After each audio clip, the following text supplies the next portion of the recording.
こんにちは。九州大学のセビラ・リュウ・アントンと申します。よろしくお願いいたします。Okay, so now speaking English. Hi, my name's Anton Sevilla-Liu. No one really knows how to pronounce my name, so you can just call me Anton or Anton Sensei, Professor Anton. People call me all sorts of variants of Anton. It's my first name, but hey, it's okay, it works. And yeah, so I'm here. I'm going to be teaching you guys for this Kadai Kyogaku. I'm going to be teaching the third theme on happiness and education. So today I'm going to tell you a little bit about myself first, so that you're not too surprised about what our classes and what comes up, and then I'll tell you about the class. What are we trying to do in that class, and what might you get out of it?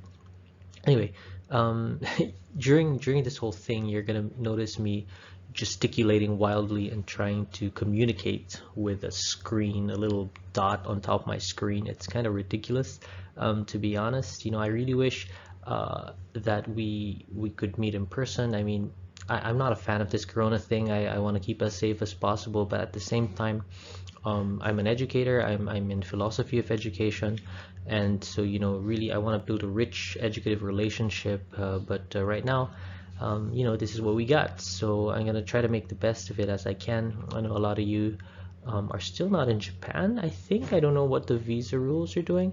But yeah, I mean, it must be a very, especially for a ryugakusei, yeah, for a visiting student, this must be a very crappy situation for a lot of you, so I imagine there must be a lot of frustration going around. But hey, here's hoping that we can still make the best of this semester and learn a thing or two. Hi, yoroshiku onegaishimasu. Okay, so just a little bit about myself. I do research in the field called clinical pedagogy. In Japanese, it's called Rinshou Kyoiku Gaku. Now, unless you're German or you're from the Netherlands, you probably don't know what clinical pedagogy is, but basically it combines philosophy and psychology when it comes to looking at education. So, basically we look at all of the things that have to do with, becoming a human being, that process of transformation and growth as you become a human being, using both the theory and the actual empirical aspects of it. By the way, I started in philosophy, so I'm also teaching an IUP class on Introduction to Philosophy this year, and I think some of you will be there, so yoshiku. Okay, so those are the fields. You have philosophy, education, and psychology, but if you break it down into what I do, um, just very, very quickly. So first is I look at, how do you make sense of things? How to make sense of the process of becoming a human being? And that has to do with theory and understanding theory from philosophy, from psychology, yeah? And then not just understanding the theory, but actually putting it to work. How do you actually help people as in the process of becoming a human being? So I look at student guidance, this process of one-on-one talking to students. I also look at things like moral education, and mindful education is another new movement that some of you might heard about, and I do work there. And the third thing I do is I do qualitative research to basically look at real things and then transform the theories, because theories are great, but they're not set in stone. And so one of the things I do is I look at the stories of people's lives. Very interested to see what you're going to put in the forums. But yeah, that's part of the work I do, and I also look at the experiences of students and in our process of becoming who we are. Yeah, so that's what I do. So what am I going to teach you?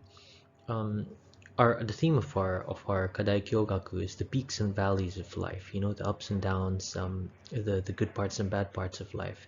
And I think all of you know at this point. I'm sure you have the experience of it at this point. But the peaks and valleys of life are very closely tied to education, to our experience of school, experience of our teachers, the experience of our subjects, experience of our classmates, both friends and enemies we have in school. Our experience of that school community as a whole can be absolutely wonderful. It can connect to a great feeling of success, a great sense of learning, of discovering yourself, but it can also connect to very, very crappy experiences. Really get filled with self-doubt, or start to hate yourself, or start to hate everyone around you. So education is something that is really closely tied to the question of happiness. And so, especially now that you're in, what do you call this, in university, I think before we enter university, we have very little choice as to our education. Most of us, our parents will decide where to put us, or the state will decide where to put us, and that's that.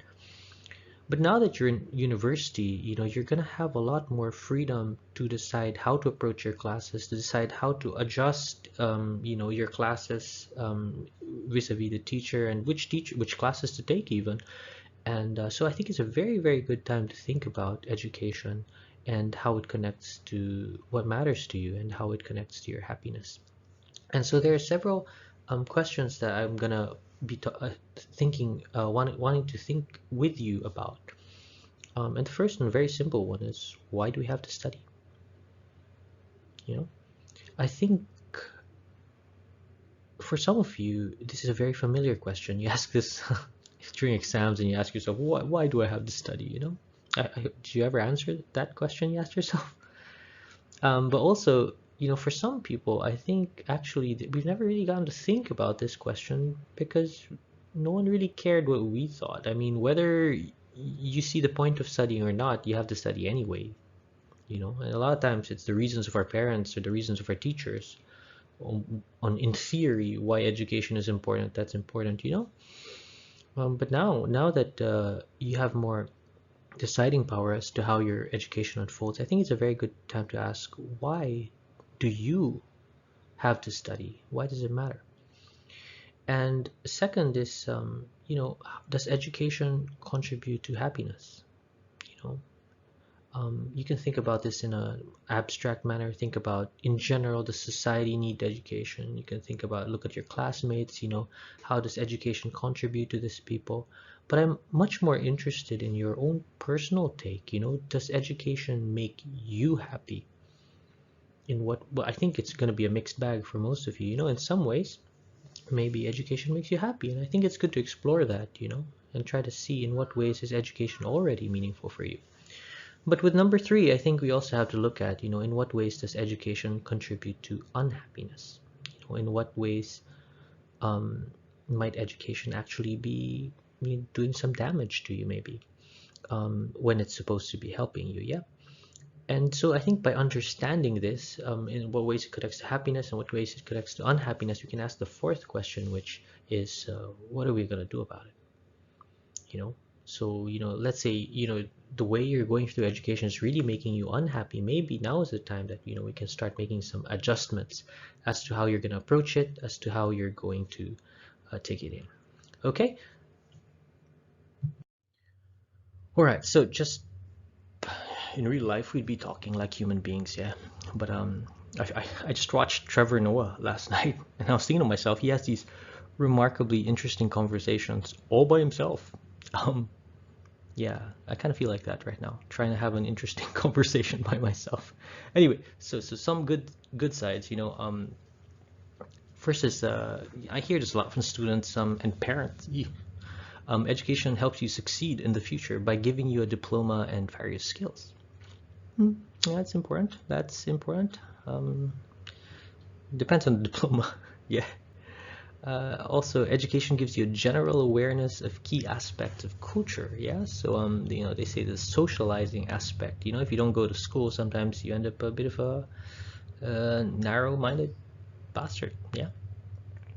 And yeah, so education trains you to be a part of society. So, not just knowing about culture and how to speak well and how to sound good and how to, know what tropes to, what memes to cite, but, to actually do it, to join a company, to do these internships, to join these clubs, and, basically learn these human relationship skills. So it's not just book learning, yeah, but education includes that, your bukatsu, that's so big for the Japanese, your club activities, yeah, and how we learn these social skills. And part of good side of education, for you guys, I find it so interesting because education is really a lot of socialization, especially in Japan. That's the idea of socialization. But you guys are not Japanese. That's so cool, because you're coming to Japan to get educated. Oh, I did that too. I was originally Filipino, But well, now I'm naturalized Japanese, but when I first came here, I was Filipino, and yeah, I mean, you get socialized into a society that isn't even your own. Well, now it is my own, but you know what I mean. So it can be a very interesting process of discovery too, not just socialization. So yeah, so what are the good things for you? Try to be real about it. Try to think about it for yourself. For you, what is a good thing? How does education contribute to your happiness? And you might find that it's not the same as the propaganda people feed you about what's supposed to make you happy with education. What really makes you happy, like sometimes it's as simple as having a best friend in school who you can copy homework off of. Teachers won't tell you that, but hey, that can be real for you.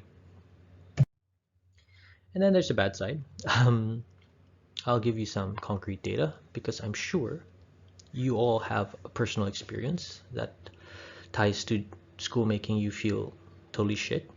um, I'm sure your friends have experiences, so I don't think I'll bother telling you now what your experiences are. I'll just give you data. First is from developmental psychologist, personality psychologist Dan McAdams. He has an interesting book about Trump now, by the way, if you're interested. Anyway, one of the things he points out is that kids have great self-esteem. They think quite highly of themselves until they go to school. When kids go to school, they learn how to compare themselves to other kids, and everyone gets a massive drop in self-esteem. If this was a rational process, then those who are above average would feel better about themselves, and those who are below average would feel worse about themselves because they're comparing. But that's not how reality works. Um, when people compare themselves, everyone except a very few exceptional few feel worse about themselves. It's quite interesting, and that's thanks school. You know, Another thing is it's not just comparing themselves to other people, but the whole process of being tested, the whole process of being told, hey, that's not how you sit, hey, that's not how you raise your hand, hey, you sound funny if you recite that way, or that's not what you're supposed to eat lunch with other people, or you're supposed to finish all your lunch. That's a big deal in Japan. But anyway, students learn to constantly evaluate themselves, how pretty they are, how popular they are, how intelligent they are, how eloquent they are, and they learn to use these evaluations to have using language, to have labels that they're constantly putting. Oh, I'm such an idiot. Oh, I'm such a loser. Oh, I'm such a dork. How could I say something so stupid? And you get these constant stream of self-evaluations that really take you out of your focus on what you're currently doing. In psychology, they talk about this process of rumination, and this can actually connect to lifelong mental difficulties, anxiety disorder, depression, in the worst case, sometimes even suicide. Yeah. And this is from Tornecki. He's what do you call this? Contextual science. It's a form of behavioral analysis. Okay, and from a more popular guy, John Dewey, philosopher of education, very popular even in Japan, strangely, despite the fact that they are so obsessed with tests. One of the things that Dewey pointed out is that the learning testing cycle, you learn something, you're tested on it with very clear A, B, C, D, or you have this essay and it's graded this particular way.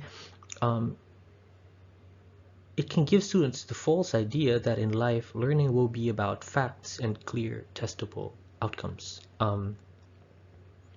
Sometimes people do amazing in school. I know a lot of real cases of this. They do amazing in school, but they're so used to there being clear measures and clear outcomes, and people tell you, okay, you're doing great, and then they go out into life, and you don't know what the problem is. You don't know what field to solve the problem with, and you don't know if your solution to the problem was the correct solution to the problem. I mean, some good things come out, some bad things come out, and no one gives you a clear evaluation about it, and a lot of people just feel completely lost. It's almost, sometimes I wonder if the better you are at school, the worse you are at life in some ways. So, there's this, this is not my feelings. This is the research. This is the theory. So, try to think about it. I mean, there are genuine limitations to education. Education is very important, but education can really mess you up. So that's something to think about, eh? Okay, so we've been talking about happiness, yeah, and some of you might be thinking, yeah, but it might make you sad, but education is good for you. I'm an ethics guy.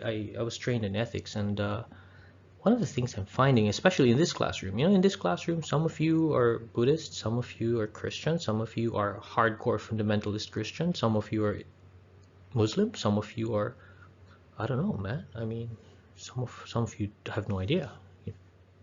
And your idea of right and wrong is going to really, really vary, not just from religion to religion, from culture to culture, but from person to person. And so it's actually very, very hard to talk about objective truths. And one of the things I'm finding that's a side effect of us really not being able to say, hey, this is good and this is bad, is that happiness has a lot of power as a discourse. So it's like, is this the right thing to do? It's being replaced by, well, if it makes you happy. But the funny thing is, I think we misunderstand this question, well, if it makes you happy, because a very big question is, do you really know what makes you happy? I think sometimes we hear, if it makes you happy, do it. It's like do whatever you want. But one of the things is that, does doing what you want actually make you happy? There's research on that. Like, for instance, one of the things they're finding is adversity, having to do shit you don't want, having to go through cancer, or having to go through losing a loved one. No one wants that. But it can really, really transform people's lives too. So what we want and what really makes us happy, those aren't always the same thing. So what do we know about making us happy? Relationships. Should you be in a relationship? Does that help make you happy? For some people, they get absolutely miserable because of their relationships, right? Or like society. I came from a very, very messed up country. And I came to a country that works. And did that make me happier? In some ways. In some ways, it made me feel worse. Why? Money. Does money make you happier? If some of you will say, of course, yes. Maybe you don't have all that much money. If you lack money, definitely money is going to make you happier. But some people also know how more money, more problems. And that is true, especially if you're rich, you know that. Also attitude toward life. Can it, well, what kind? Yeah, you know what I mean? So we think we know shit about happiness, but actually happiness is not that easy to figure out. And so what we're going to do in this class is we're going to look at this guy, Jonathan Haidt. And he does social psychology, moral psychology, positive psychology. He also does a lot of neuroscience-based work. It's in New York University, yeah. But he also did a lot of philosophy, which is why I like that guy. Philosophy plus psych. I like that.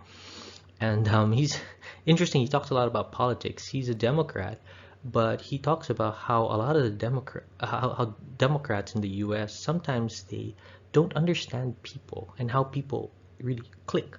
Which is why the Republicans keep winning. So, for those of you who are interested in U.S. politics, check out his TED Talk. It's very interesting. And what we're going to be reading is this book called The Happiness Hypothesis, which puts together basically all we know so far from psychology about happiness. So try to be very rigorous, be very scientific about something that's very, very immediate for all of us. Okay, so we're going to be learning about the theory, right? About how to, how to understand happiness. But then we're also going to learn about something practical, which is the basics of how to design a lesson. As I said, in Kyushu University, active learning is very important, and one of the most important textbooks for that for teachers is this book, Creating Significant Learning Experiences. And so basically we're going to use this book to figure out, how do you design a better class, or I don't know if we're even going to be able to meet in person, so how do you design a better online class, yeah? But also your students, how to use it to educate yourself better, to approach your classes, to supplement them, make them better, yeah? But also, well, I'm a philosophy of education guy, so I never take things at face value. Really try to understand what is this active learning thing really, and how can understanding it help us be more critical about what constitutes a good education. All right. So this is a basic flow core question: what is happiness? And then we're gonna go.